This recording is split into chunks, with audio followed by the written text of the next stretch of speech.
തൃശൂർ പെരുമ്പിലാവ് കൊലപാതകത്തിലെ മുഖ്യപ്രതി ലിഷോയ് പിടിയിൽ. കൊലപാതകത്തിന് ശേഷം വീടിനടുത്തെ കുറ്റിക്കാട്ടിൽ ഒളിച്ചിരുന്ന ഇയാൾ ഇന്ന് രാവിലെ രക്ഷപ്പെടാൻ ശ്രമിക്കുന്നതിനിടയിൽ പ്രദേശത്തുണ്ടായിരുന്ന പോലീസ് കൈയോടെ പിടികൂടുകയായിരുന്നു. ഇതോടെ കേസിൽ 4 പേർ പിടിയിലായി. ബാദുഷ, നിഖിൽ, ആകാശ് എന്നിവരാണ് പിടിയിലായ മറ്റ് 3 പേർ.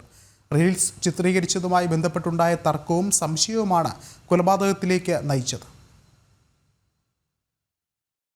കുന്നംകുളം പെരുമ്പിലാവ് ആൽത്തറ 4 സെന്റ് കോളനിയിൽ ഇന്നലെ രാത്രി 8 മണിയോടെയായിരുന്നു കൊലപാതകം. മരത്തങ്കോട് സ്വദേശിയായ അക്ഷയാണ് കൊല്ലപ്പെട്ടത്.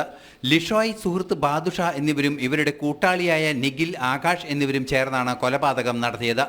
കൊല്ലപ്പെട്ട അക്ഷയും പ്രതികളും ഒരേ സംഘത്തിൽപ്പെട്ടവരായിരുന്നു. ലഹരി കച്ചവടവുമായി ബന്ധപ്പെട്ട് ലിഷോയും സംഘവും ചിത്രീകരിച്ച റീൽസിനെ തുടർന്ന് ഇവർ തന്റെ സംഘത്തിൽ നിന്നും മാറിയോ എന്ന സംശയത്തെ തുടർന്നാണ് അക്ഷയ് ലിഷോയുടെ വീട്ടിലെത്തിയത്. പിന്നാലെ ഇതുമായി ബന്ധപ്പെട്ട് ഉടലെടുത്ത തർക്കമാണ് കൊലപാതകത്തിലേക്ക് നയിച്ചത്. ദേഹമാസകലം വെട്ടേറ്റ അക്ഷയ് സംഭവസ്ഥലത്ത് തന്നെ മരിച്ചു. അക്ഷയുടെ മൃതദേഹം കുന്നംകുളം താലൂക്ക് ആശുപത്രി മോർച്ചറിയിലേക്ക് ഇന്നലെ രാത്രി തന്നെ മാറ്റിയിരുന്നു. അക്രമത്തിനിടെ സംഘത്തിലെ ബാദുഷയ്ക്കും പരിക്കേറ്റിട്ടുണ്ട്. ഇയാൾ പെരുമ്പിലാവിലെ സ്വകാര്യ ആശുപത്രിയിൽ ചികിത്സയിലാണ്. കൊല്ലപ്പെട്ട അക്ഷയും കൂട്ടരും നിരവധി ക്രിമിനൽ കേസുകളിൽ പ്രതികളാണ്. ജനം, തൃശൂർ.